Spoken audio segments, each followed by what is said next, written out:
Greg, maybe you can talk a little bit about this, because I know personally my experience. I'm sure Steven would probably say something very similar to what I would say. But when you look at like it from a mental health perspective, w- how significant is the impact on mental health perspective if you exercise regularly, if you do these things that Steven's Yeah. talking about?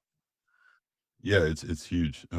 It's usually one of the first things I recommend people when they're struggling with anxiety or depression.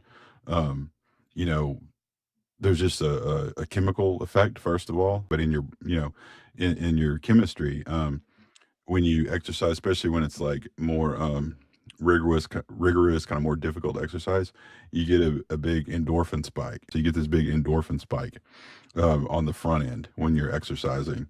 And then on the back end, it leads to also a dopamine spike, which dopamine is the chemical that we associate with all kinds of things that we enjoy, whether it's, even things that aren't healthy, like, like we were joking about beer and that's dopamine, but you get a dopamine spike from exercise as well. So you get this kind of double whammy of neurotransmitters that make you feel good, and then that's how you build the habit. So, and when people are struggling with their mental health, if someone's depressed, if someone's anxious, boosting those chemicals can really help, you know. And this guy, he got really into running after he got off of opiates, and he told me it was like such a crucial part of his recovery. And he was like, "It's crazy. It's almost like doing heroin because I'm like, I do this thing, and then when I'm done, all I want to do is just lay on the bed and do nothing else, but I feel so good."